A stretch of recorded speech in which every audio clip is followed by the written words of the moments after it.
well, again, hazards on electoral cycle. Every administration, habang papalapit yung next presidential elections, napakaluso ng mga alliances. Yung akala mo napaka-solid sa start, yung kanya-kanyang positioning niya. We don't expect naman in 2014, may lilito na presidential frontrunner. We don't expect naman na malalaman talaga sino yung manok ng administration, ng opposition. Pero what we can expect is, nag-start na nga, we can expect increased political infighting in the coming year. Nag-start na siya in 2013, yung bilang natin sa opposition senators sa the Fort Barrels camp. Nag-counterattack na agad yung opposition, na-raise na yung ng DAP, yung Fort Barrel.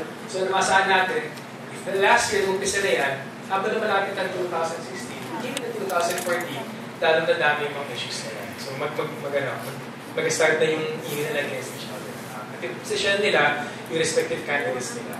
The administration will obviously, very calculated naman, will always try to preempt any sort of problems. They'll try to preempt yung unmanageability ng political infighting. They'll try to preempt yung being seen as weak kasi wala ng pork barrel to control the legislature with. Pero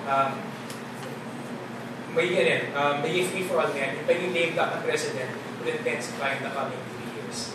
In terms of charter change, again, walang katapusan naman to, pero maraming factors The fact na so many foreign influences have been asking for charter change. Right now, the 2 highest officials ng Congress natin, Senate President and Speaker of the House, have declared na charter change. Uniform na rin ang ingin ng mga big business groups sa Pilipinas, allied with transnational corporations. Uniform nila sinasabi nila kailangan charter change sa bansa. We expect in 2014, magkakaroon ng attempt to change the charter na. Will it happen? Well, again, touch issue laging charter change. We can expect though na may pagpadrama lang yung pakeme ni Noy na adding ng charter change. Ang pagtansya natin dyan, it's a calculated attempt to insulate the president from any criticism, lalo na kasi every time na charter change, natupuruan yung presidente. So we can expect na calculated yan, pero kapag na-condition na yung public, nakuha na yung ingay na kailangan ng charter change, to maintain growth, kasi mababa ng growth, kasi nga, napaka-receive ng provisions. So we can expect na yung support ni Aquino ay maybe increasingly visible yan, possibly in 2014. In terms of unrest and upheavals, quick summary na lang, ang hindi talaga nababago at ang lumalala pa if anything ay yung problem natin sa ekonomiya.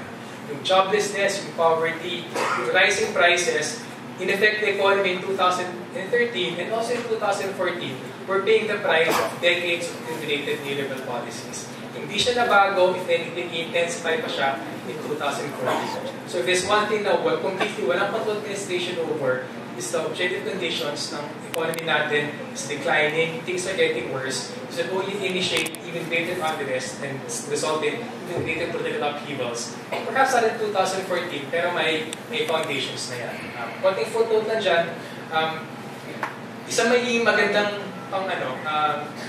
political administration, kumaklis niya finally yung peace talks with the MILF. Kaya nakita naman natin, may descendant even within the MILF and the mga other moral forces in Mindanao against the peace deal, na left out sila.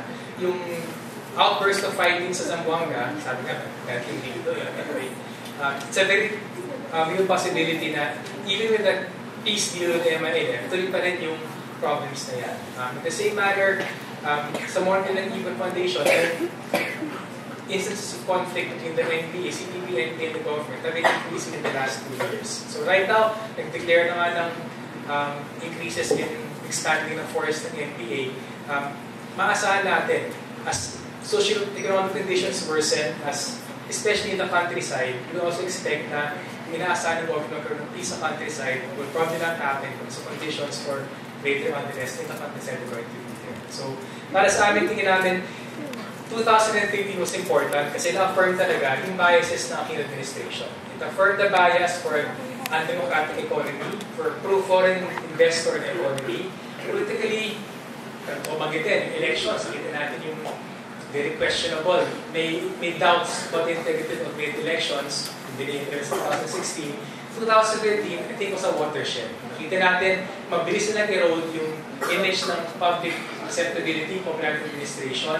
2014, we'll see that gaining momentum, and more than that, 2014, in all likelihood, we'll see the greater struggles by the mass organizations, by the mass movement, para baguhin talaga yung sistema sa atin.